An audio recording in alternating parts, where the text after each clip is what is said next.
It's been another week in racing, it's time to recap it.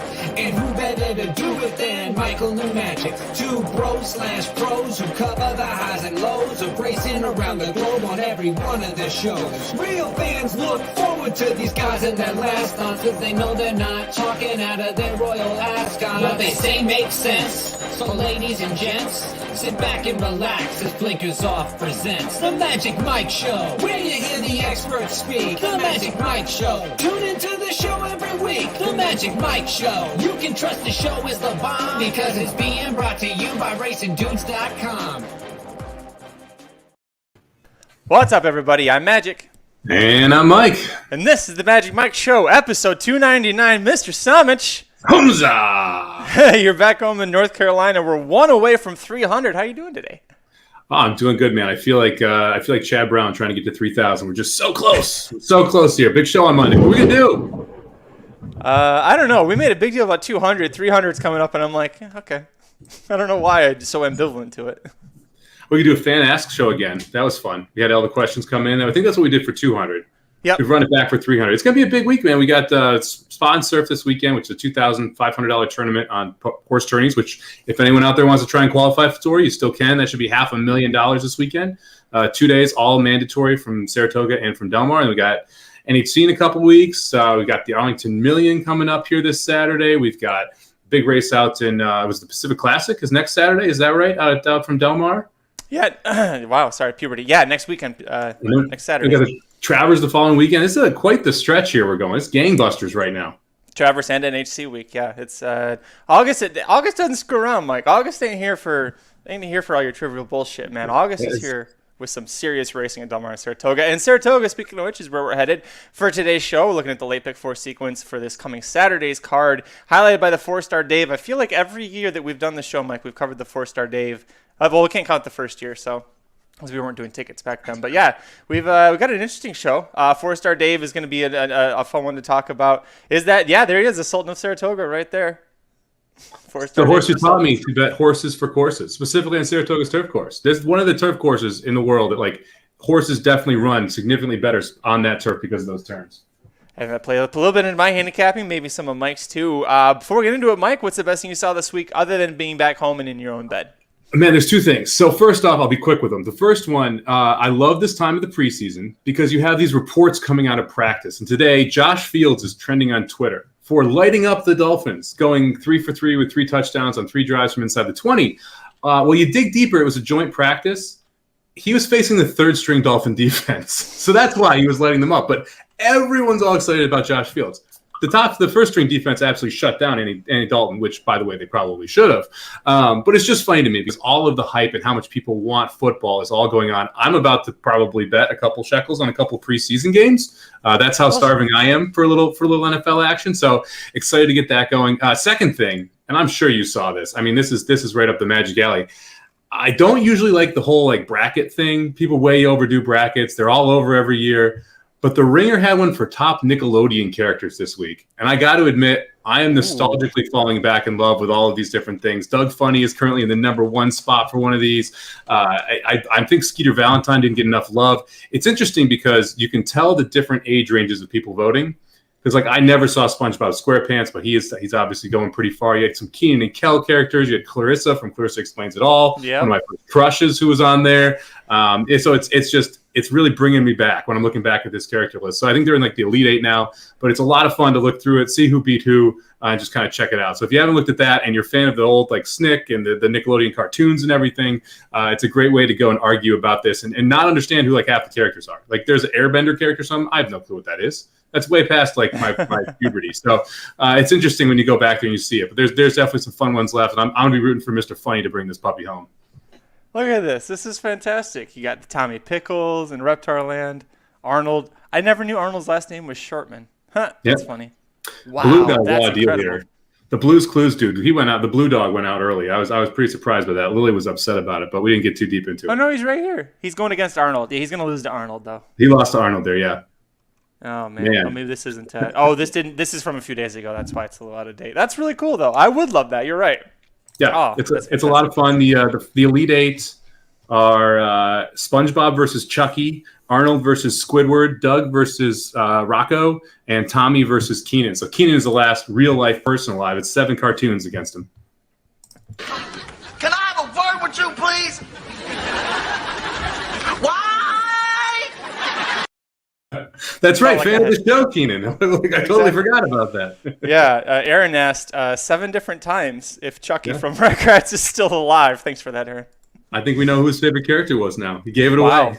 Asked it 7 times. Wow, I asked if Chucky from Rugrats is still alive. Oh, wow, congrats, Aaron. That's really great. Ricky asking about it. Slim asking. You asked about it. Wow.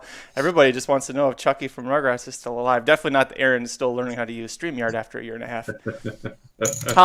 Best thing I saw, speaking of Aaron, yesterday on the Racing Dudes YouTube channel, Dudes Who Bet Sports premiered. It's the very first sports talking betting show that we officially have for the Racing Dudes. I know on our show and Blinkers Off, they do a lot of sports betting, but Aaron and his dad, Papa Dude, they debuted Dudes Who Bet Sports on the Racing Dudes channel, the YouTube channel.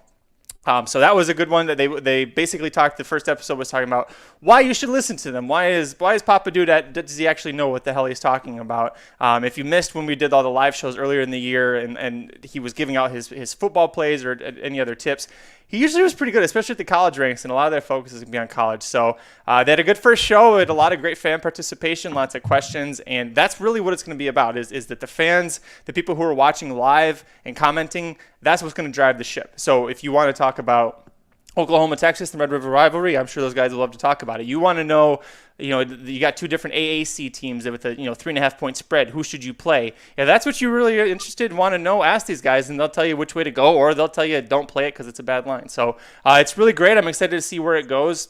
And it's every Wednesday, Aaron? Is that what you guys are doing it at? He's going to tell me. Anyways, it's a great show. Check it out.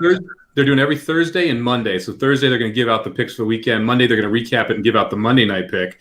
And I can't wait personally until Papa Dude gets deep into the softball. I know NCAA softball is one of his secret passions, so I'm looking forward to seeing those NCAA softball plays come out. Awesome. When the season starts, there you go, every Thursday and Monday. That's great. Am I good? Do you have me on a lag? I'm getting a little bit of a lag, but I think it might be the other computer. Am I good? Well, I think you're good to go, man. Okay, cool. Well, then we're good to go into today's late pick 4 sequence, Saturday's late pick 4 sequence at Saratoga on today's show. Let's get into it, Mike. Riders up.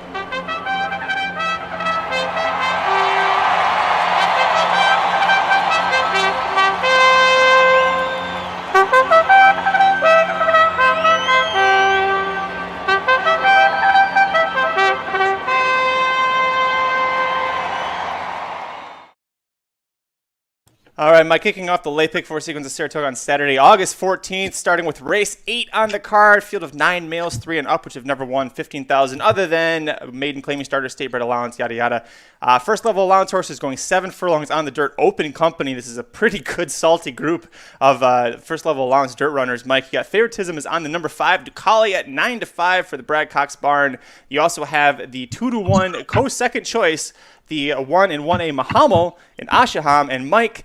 Way back when, last month, on Magic Mike Show 291, we previewed the Saratoga opening Saturday card. You were on that show, Mike. You gave out a ticket. You came close to hitting, but 2 things that you did.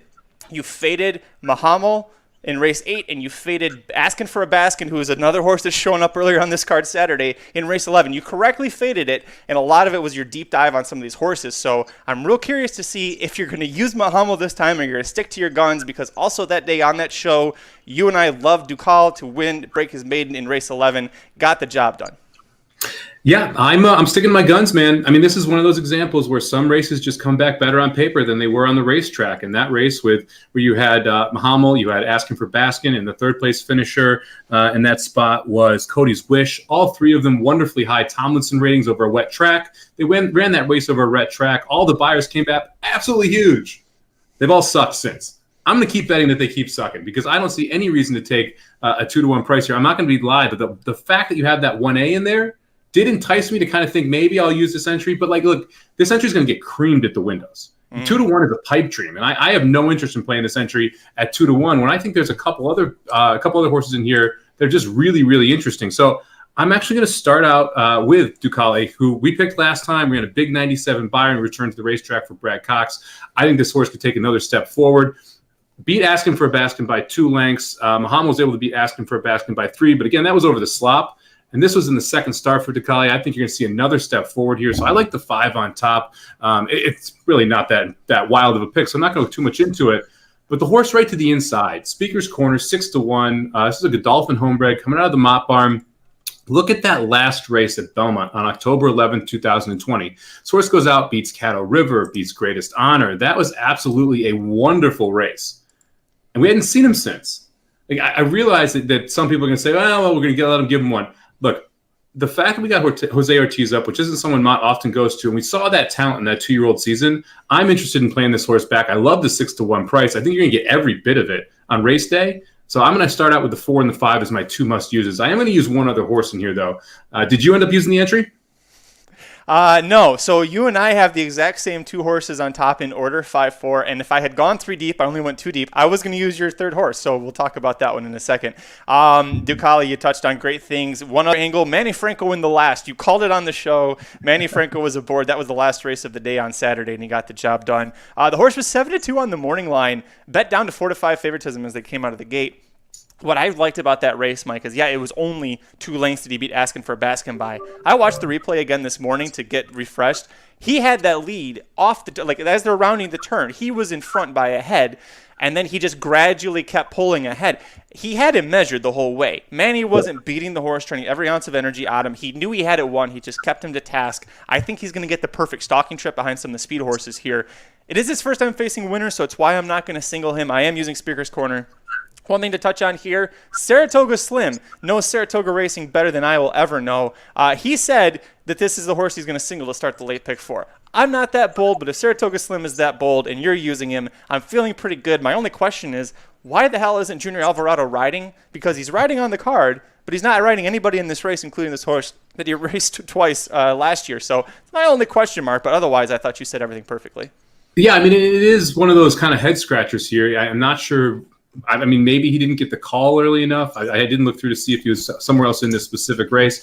But you do look at Ortiz and Mott. They combine at 27% with $2.47 ROI. So it's not like he's going to a rider who doesn't do well with his horses. The fact that it's a Godolphin bred may be one of the reasons that you got Ortiz up. So I think that the 4 is going to be awfully live here. I think we'll get 6-1. Do you think we get 6-1 in this spot? At least. Yeah, I think that the coupled entry is going to take a lot of money, like you said. I think Ducale will too. I think the 1 and the 5 are going to get a lot of money in. So yeah, and by the way, this is just, oh my God, Saratoga is absolutely crazy today. I had the 11 there, so that was really fun. He just got run down by a $37 horse. It's like the 4th horse that's paid over $35 today at Saratoga. So if you're live to anything, good luck, congratulations. And if you're not, don't worry, the pick 6 is going to carry over. So you start handicapping for tomorrow. 3rd horse I'm going to use here. Look, the 3-horse 10 for 10, that last race was just weird. You go back and watch that replay. It's got Bo Liam in it. That's where Mahamo came out of. The horse just didn't want to be in the race on the backstretch. For some reason, just looked like it was completely out of sorts. Didn't make the lead for just the 2nd time in its career. Every other time it made the lead, it ran well. But when it didn't make the lead, he at least closed in that first start when he actually beat Speaker's Corner back here at Saratoga in 2020. So I'm just going to draw a line through that. It's one of those examples, we've talked about it before. That race is just too bad to believe. Like, I'm just not sure where it came from. It was a really tough field. It was a big field. The horse was just getting back to running, and it just didn't like the kickback. So I'm going to give the 3 a pass on that race, and I'm going to go with the 3, 4, 5 to try and get out of here. And this will be the first of the favorites I think we can beat in this sequence. The reason I didn't, other than price, my concern with 10 for 10 is that I would have thought for Shug, off of the long layoff, 7 furlongs, he would take routing as the next step. Maybe something didn't turn up on the card or in the condition book. Maybe he's just ready to go. But look at that last workout, 47-2 bullet from the gate. I mean, this horse looks like he's going to be ready to run, get that lead early. There is some other early speed in here, but I think if you were trying to use a speed horse, this is the one I would want to use and feel most comfortable about.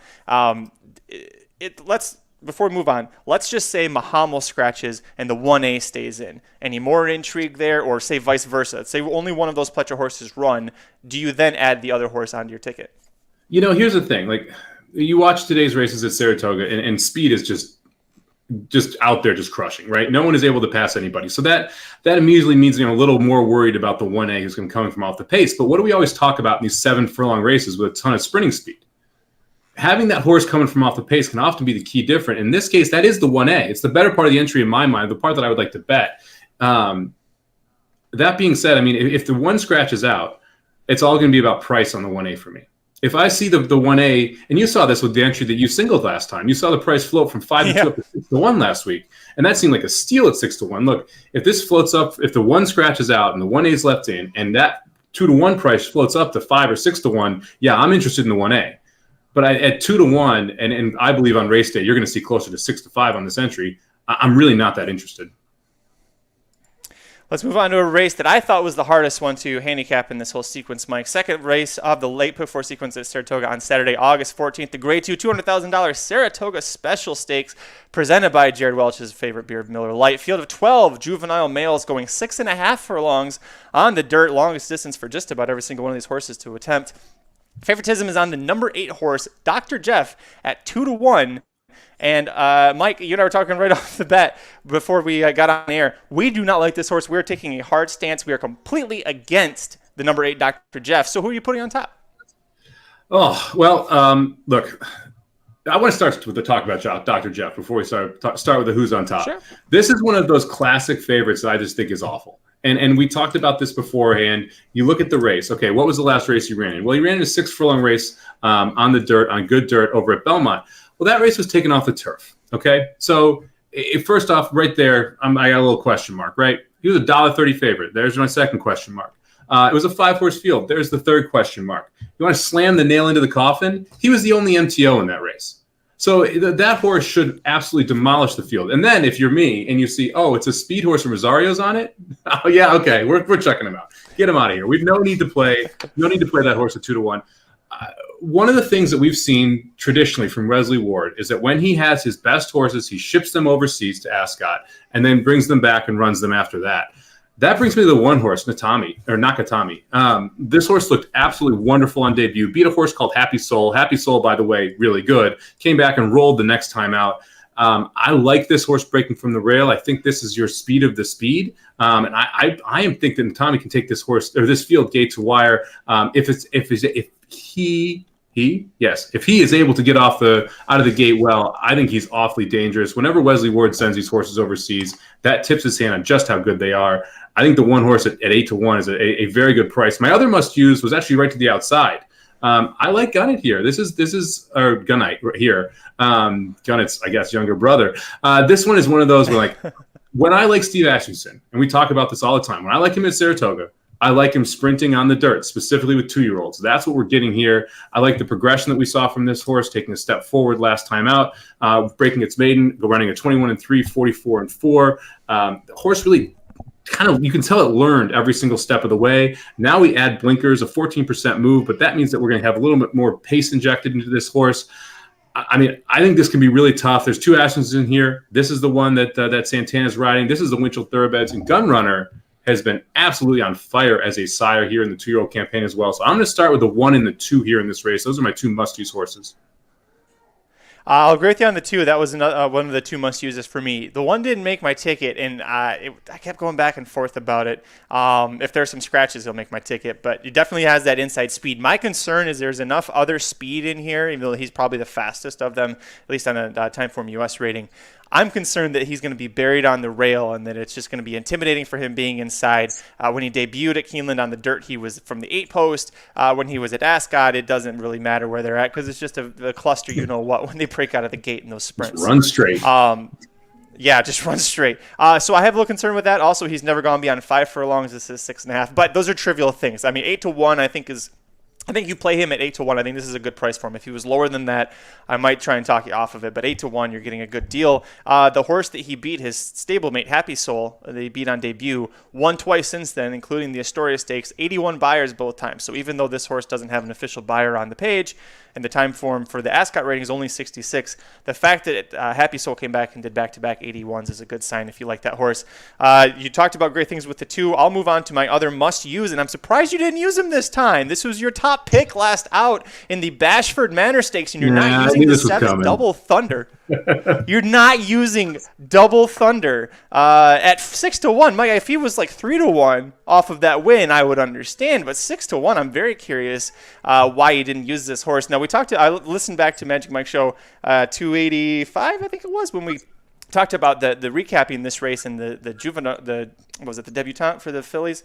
Anyways, we talked about this one, and my one burning question for you was, this horse went last to first and very impressively, and I said, was he really that good, or were they a bunch of stumble bunnies? And you looked at the internal fractions. This horse ran a 22-3 opening quarter after hopping at the start and being last. They went 21 flat out of the gate in that race. I think the fact that this horse, if he can get out of the gate, the fact that he went 22-3 in the opening quarter and then managed to still go sweeping by everybody bodes really well, stretching out here for an extra half furlong. So now tell me why he's not on your ticket. I'm very curious. The race came back terrible. That's why. The second place finisher tried turf and didn't do anything last time out. You look at the third and fifth place finishers who were both in this race, I have absolutely no interest in.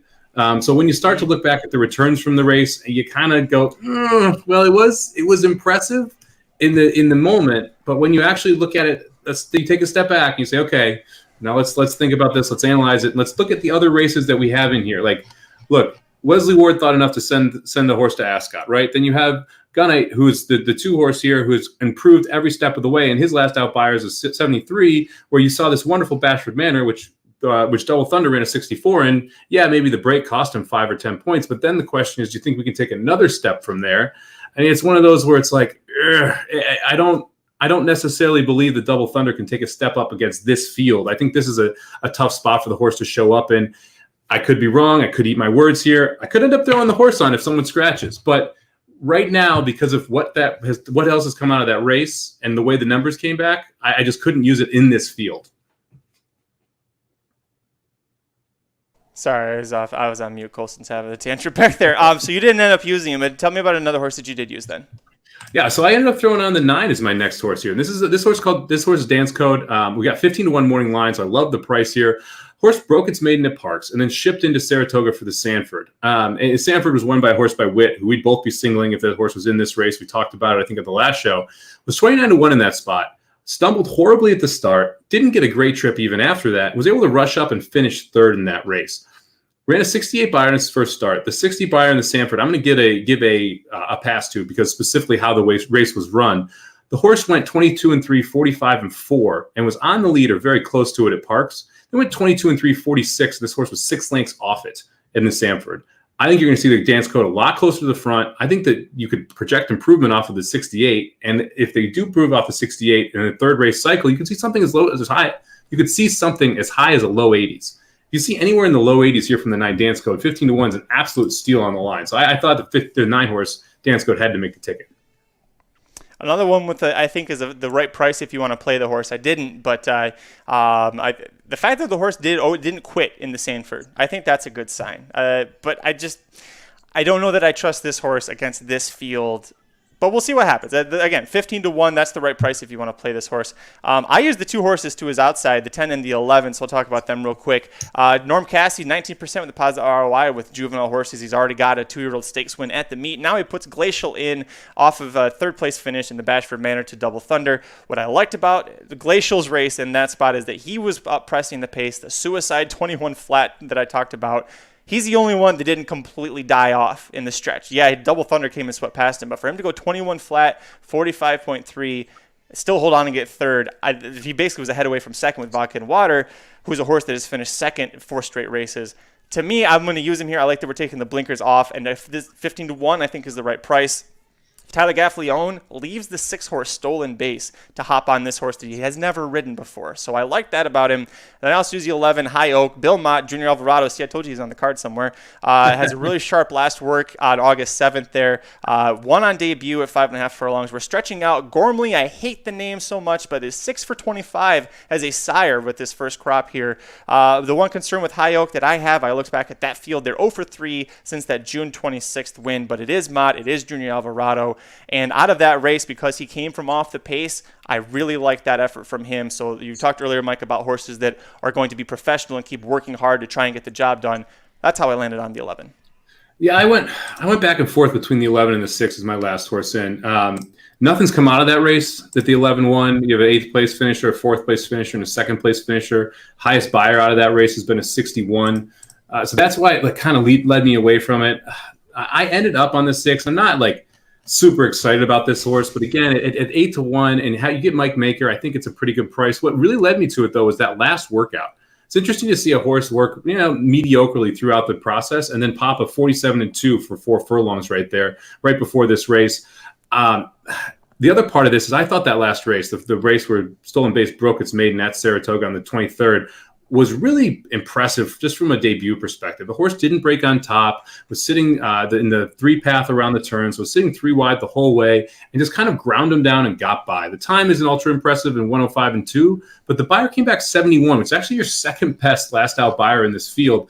I wouldn't be shocked, or third best, I'm sorry. I wouldn't be shocked if we see a nice step forward here from the 6 horse. I don't mind losing Gaffleone for Ortiz. I'm kind of surprised Gaffleone ended up on the 10. I'm wondering if Stolen Base kind of got put in last minute where they said, okay, we're going to take a swing here. And so Gaffleone was already committed to the 10, and that's why he's over there. Mm-hmm. It's not like Gaffleone to leave a 3 diamonds Maker horse for anyone, no matter, even if he thinks the other horse is better. So I'm guessing there's some other story that we don't necessarily know there. I just think the upside on the 6 is there. I don't love that he debuted in a restricted maiden special weight. So when you see that R next to the level, that means that there's a restriction on the sales price. So the horse sold for $45,000. I think generally at Saratoga it's either been 45 or 55 is the max sales price for those restricted maiden special weights. You see them run them early in the card just to try and just give trainers or owners with a lower end horses a little bit better of a shot at these large purses at Saratoga. So don't love we're coming out of that race, but I do think we could see a nice step forward here from the 6. So I'm going to end up going 4 deep. I'm going to use the 1, the 2, the 6, and the 9. Hopefully we can get through to the 4-Stardave. 6 was the last one on my ticket. You brought up great points. I think that you brought up that work on August 7th. That's the only work since the win. And I think to your point, I didn't think about it until you said it. I was like, well, this makes perfect sense. He has that 47-2 work, and Maker goes, well, shit, he held his form off the win.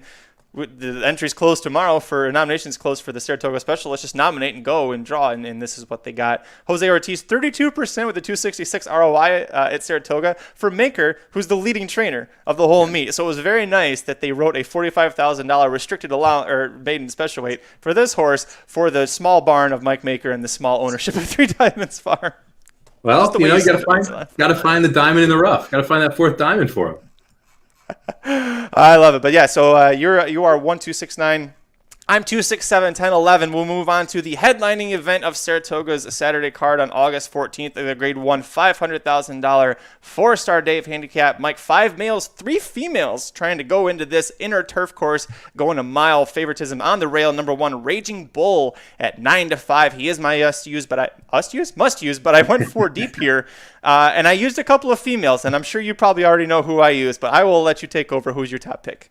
Yeah, I'm going to go with Raging Bull on the rail. I'm not going to lie. It's a little chalky pick, but look, he's the best horse in the race and probably the most likely winner. We are going to try and beat Raging Bull here. I think that's one of the keys to this sequence is if you can get around Raging Bull, then you should take a swing at it. And in my case, I found a couple horses I thought were interesting.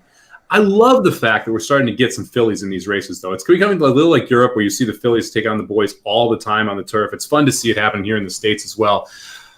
Oh, man. So I use Raging Bull. I use 3 horses in here as well. My second horse in, my good old friend Casa Creed. How fun is it that Mios ran today? We're going to use Casa Creed on Saturday. We get all these people back here, these horses back that helped us hit a nice pick 4. Look, I love that Casa Creed has become relevant from that first win in the Kitten's Joy all the way back in January 5th, 2019. This horse has just gotten better and better and better. And look, you say, oh, well, the Casa Creed 2 straight wins in sprints. Casa Creed was in the Grade 1 Breeders' Cup Mile, the Grade 1 Shadwell Turf Mile last year. It's not like a mile is a bad distance for this horse. I think Casa Creed is better than he's ever been. I like the fact that we're firing off a bench, something he's done very well, including running 100 in this race last year, finishing 3rd to Holiday and got Stormy.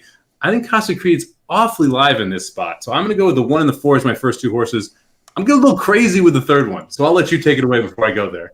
Your 3rd pick makes more sense than Casa Creed. My God, I saw him pop up here, and I was like, Mike's going to use Casa Creed. Okay.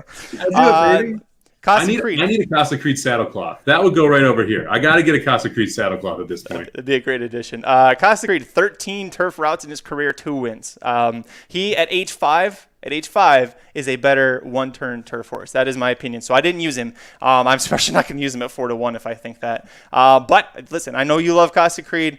You're still, still in the green with him as from that Kitten's Joy Conquest. So I got a lot of green to lose. That's right. You still got a ways to go there. I used the 5 set piece. Raging Bull is my top pick, of course. Set piece I used for Brad Cox, Florent Giroux. You remember that Wise Dan Stakes race? This is the horse that screwed me out of winning that pick 4, Mike, because I had Some Like a Hot Brown on an easy lead at Churchill on the turf that was playing pretty decently to speed, and somehow this goddamn horse weaves his way all the way up and beats me by a half length. He's 2 for 2 at a mile on U.S. turf. The fact that he caught Some Like a Hot Brown in that spot, I'm like, I like that. There's 2 fillies I like in here. One of them's a speedball. I don't know, man. That race set piece against Some Like a Hot Brown, I know it was a mile and a 16th, but like I said, 2 for 2 at a mile on U.S. turf. But if you don't like the price, 5-2. I mean, this is 9-5, 5-2. I'm going a little chalky here to start things off, so I get if you want to pass on that.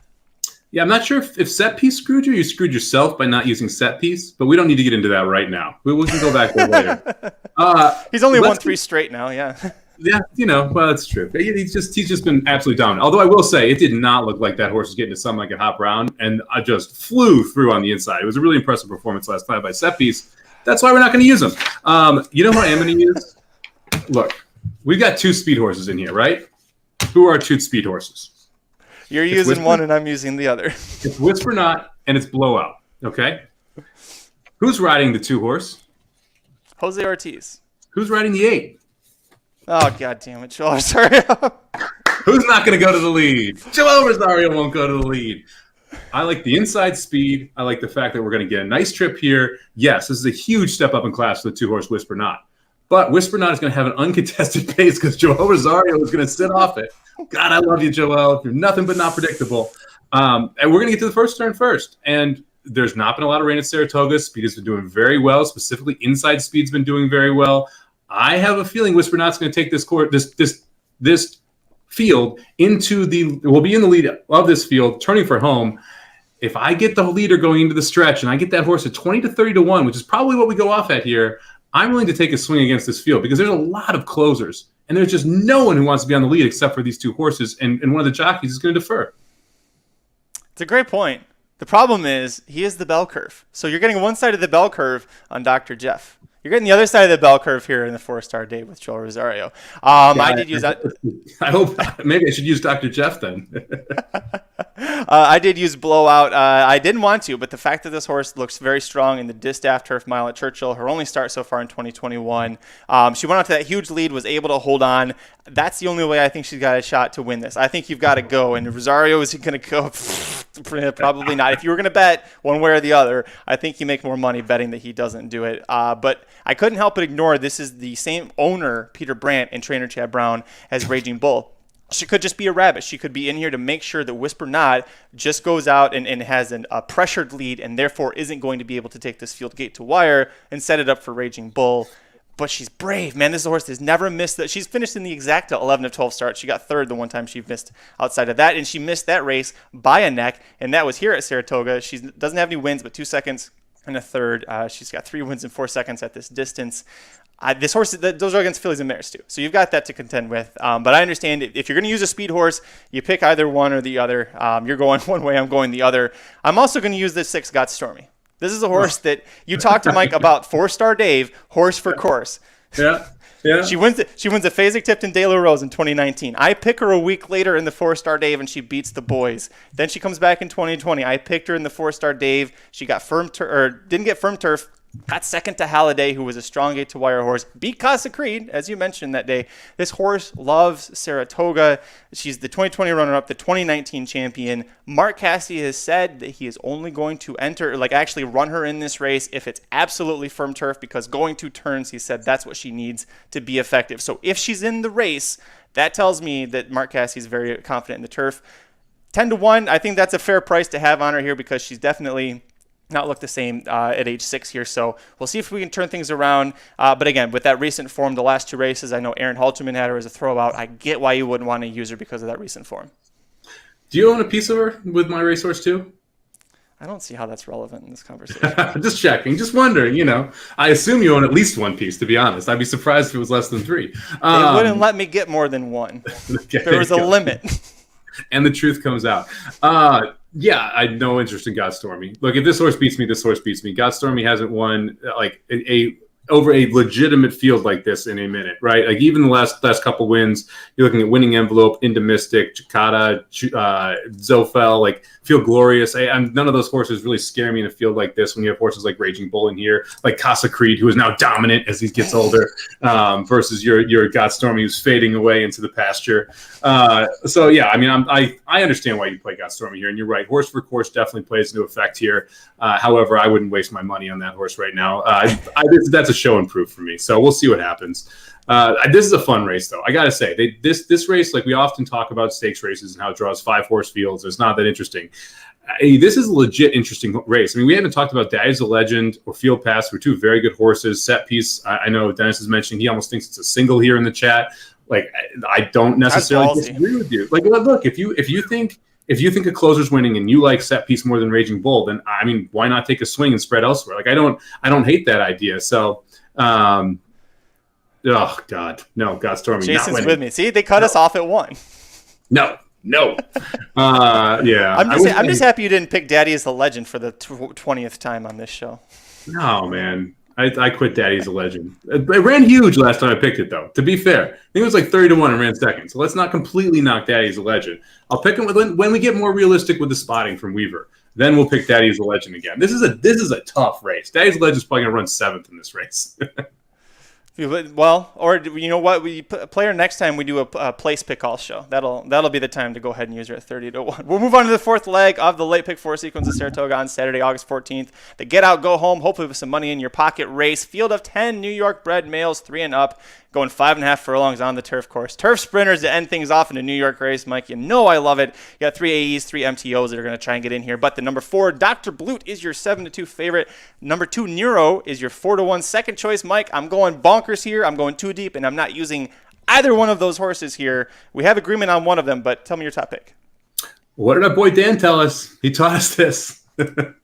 Franco in the last. And this time I can actually Franco make in the last. Right? Look, I like Yes. Luna's in charge here, the 7. I often talk about go back and look at the races over the course or over that specific distance and the type. Luna's in charge only got on the turf course once. That one time was here at Saratoga going 5.5 furlongs, 64,000, now winners a 1 optional, runs a 79 buyer. A pretty damn good buyer for first time on the turf. They tried to get this horse on the Saratoga turf again. The next time out gets washed off, ends up running a pretty good buyer in 78. Comes back to Saratoga a year later. They try and get it on the turf. Clearly, they want this horse on the Saratoga turf. I think that's also really important to note here. The only 3 times they even tried to get this horse on the turf have all been at Saratoga. They're trying it again for the 4th time here. I think she gets on the turf this time, and I think Luna's in charge is really dangerous here at a nice 5-1 price. I'm with you. Not my top choice, but this is the one we agreed on. And because of exactly what you said, you look at that one time this horse has been on turf, this exact same condition last July, and almost won. Was 2 lengths off, but that was a really strong horse that beat him that day too.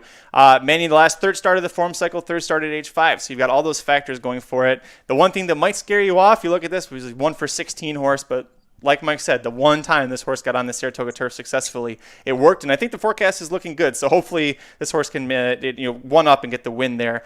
My top pick, and then I'll turn it over to you for your picks here. The 10, Phantom Smoke. I'm going all the way to the outside here of the current setup here. Joel Rosario. God damn it. Man, you got me scared about Joel Rosario. Oh, man. He hasn't screwed me nearly as much as he screwed you. Partially because I don't play the Saratoga races nearly as often, but I haven't been burned enough, so I'm going to make him my top pick. $200,000 son of Ghost Zapper for the Christophe Clement barn. Won his debut as the 2-1 favorite there at Belmont Park on the Interturf Sprinting against State Bred. Comes back in December at Aqueduct against Open Company. Doesn't go very well at all. Hit the gate from that point on. It was kind of over for him. We haven't seen him since December. Christophe Clement is 21% with a $2 ROI off of a very long layoff like this. Horse is going to get Lasix for the first time, so that probably can't hurt. Rosario is 21% with Clement overall, 25% at the Spa with an almost even ROI. And back on July 24th, the second to last work, broke from the gate, breezing, gets a 48 flat going 4 furlongs on the Oklahoma track. So I'm sorry, no, that was a Belmont. So I like Phantom Smoke here as my top pick, and you didn't even use him, so tell me why I'm wrong. You're not wrong. This was my 5th horse in, so if I was going to go deeper here, I would use it. If you don't want to go wacky like me and play the 2 horse in the last race, I would use the 1 and the 10 as the other 2 horses in this race on my ticket. So I'll mention that again when we go through the tickets. We can talk about the 1 a little bit too, who did not end up making the ticket, was the last horse off for me. So I used the 7. My other must use here was the 4, Dr. Blute. Look, the 2 turf races are very good compared to this field. You had an 81 buyer back at Aqueduct. You got a 71 last time we touched the turf. I actually think shortening up is going to help this horse. Showed a ton of speed last time in the race that came off the turf at Saratoga. Was actually in that with Luna's in charge. But like I said, that was off the turf, so I'm not as worried about that one. I think this is probably your second best horse in this spot. So I'm going to go with the 7 and the 4 as my 2 must-uses. Last horse that made my ticket, and this is kind of crazy. I didn't realize it. The other doctor in the house, Dr. Duke. Dr. Tang's going to have a hunch exactly here, I have a feeling. Dr. Duke, the 9 horse. This is another one where I think it wants to be on the turf. It's coming out of the exact same race. The 3 previous were on the turf. It broke its maiden on the turf, came back and ran well in a stake on the turf, and then was able to just miss an optional 75K down at Gulfstream Park. Went wildly fast in those races, too. I realize the Gulfstream Park turf is fast, but 20-2 and 43 flat for a half. Pretty quick, just saying. So this horse has speed on speed in that sense. I think this is another one that's going to be close to lead. That's where I want to be in these turf races right now. It's hard to come from way out of it. You got to be either on or close to the lead. And we get to face state-bred horses again. I think it's important to note that stakes race and the optional 75 were both open company down at Gulfstream. So I like the fact that we're going to be facing state-breds on the turf for the first time. It's a $250,000 horse, so the hammer came down pretty good on the Son of Ghost Sapper. I think these 3 horses are really the class of the field. So I'm going to end it here with 4, 7, and 9. Boy, if I had, it would have been a $60 ticket if I used the 9 and ended up getting scratched off. My one concern, I think this is a need-the-lead type who's going to probably struggle to get it. But the 2 races at Gulfstream Park on turf that were not a stakes race, this horse won by a half length to break the maiden and then was second by a head after setting the pace. The horse also got Lasix in both of those spots. We're getting second off the layoff. Now it's going to be on the turf. There are a lot of reasons to like this horse. For me, it came down to cost, and I like the fact that I have 2 5-to-1 horses I'm using here. Eric Cancel, nothing against you, but I'm going to say is a downgrade from Jose Ortiz and Paco Lopez as well. So, but listen, you made all great points. If you're listening to this and you like the 9, by all means use it if you can afford to. Yeah, I mean, I agree with you. Definitely a downgrade. But the nice part about speed on turf is you just kind of send. So it's not, at least it's not a hard ride, right? I mean, you just got to go. Just hold on. Yeah, and speaking of go, look, if I added another horse here, and I went back and forth on this one, I think the 1 horse, Valkert, is awfully interesting at 15-1 on the inside. Like I said, if I didn't use the 2 in the last race, you could use the 1 and the 10 here to add to my ticket. Was really impressive winning first time out, was able to make a nice 3-wide move, sweep the field, get a 71 buyer. Second time back, just completely throw a line through that. Look, they went 7 furlongs. The horse didn't want to go that long. The horse led and then just quit out of it. So the 40 buyer is almost irrelevant in that sense. What you're looking for is how the horse ran early, how the horse was then, and what level it was against, right? So the fact that we're cutting back to 5.5 here, the fact that the horse was able to win at 6, I think you're going to see a little more of that stalking trip like you saw the first time out for the 1. I think this horse could be awfully dangerous at 15-1. I love the breeding too. Byron out of a Rocket Gibraltar mare is a pretty solid breeding for the 5.5 turf. Horse is probably not going to make it because he's sitting number 13, third in off the also eligible list. Number 13, Big Wonder. Not a horse I want to talk about using. This is just a fascinating horse. He's 5 years old. He's made 40 starts, Mike. Earned $158,000. This horse basically earns $4,000 a start. I just want to highlight it because these are the kind of horses that you never think about, but keep the lights on at the barn. This horse is going to go out and get you a $4,000 check every time he makes the starting gate. That's a pretty good horse that you want to own, though he is 2 for 40 in his lifetime, so I don't know if you want to bet him too much. Well, Samuel got on the board today. First career win at Saratoga on a 37 or 38 to 1. So he's on fire. He's hot. He's looking for back-to-back days with the monster winners. You never know. That's going to do it for this episode of the Magic Mike Show. Thanks for joining Mike and I to talk about Saratoga's late pick 4 action this coming Saturday, August 14th. The Fourstardave is the highlight race. And, of course, over at racingdudes.com, you can check out the full preview for that. Aaron Halchman has his preview up for that, as well as 2 of the Grade 1 races at Arlington this weekend. It is the final year of the Arlington Million. They even renamed everything and cut the purses for everything. So screw you, Churchill Downs. Thanks for doing that. If you are watching the show live or on the replay, give us a thumbs up, a like. We really appreciate it. Subscribe to the Racing Racing Dudes YouTube channel. You get alerted every time we go live, or Ricky's Rockets, or now the Dudes Who Bet Sports Show, Blinkers Off. All going to be there. If you're watching, we'll go ahead and put our tickets down here and we'll give them out one last time. I'll start off, Mike. I'm going to go 4-5 with 2-6, 7-10, 11, 1-5-6-8, and then closing out 7-10 for $40. Your ticket, please. I'm going to go 3-4-5 with 1-2-6-9 with 1-2-4 with 4-7-9. And like I said, if you want to drop the 2 in that third leg, because 20-1, I'm just hoping you wire the field, feel free to add the 1 and the 10 to the last leg.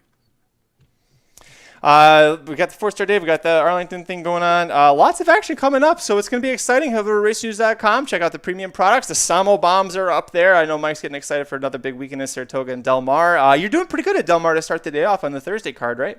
Yeah, we're still live in the pick 5. I had a nice little 4-1 winner in the first. The chalk won the second, but got another 4-1 winner in the third. So nice to kind of have a little something brewing. About to start the late pick 5 here, so get a little late pick 5 action as well. So some time in the day to hopefully get a nice winner home at Del Mar. And then I'm excited. We got a game on NFL Network. If you want to watch the Patriots and Mac Jones play, I think that's going to be awfully interesting over there. But I am going to put a couple shekels on the Eagles tonight, playing at home against the Steelers in the preseason. I like their second stringers better. I think they're going to make a comeback.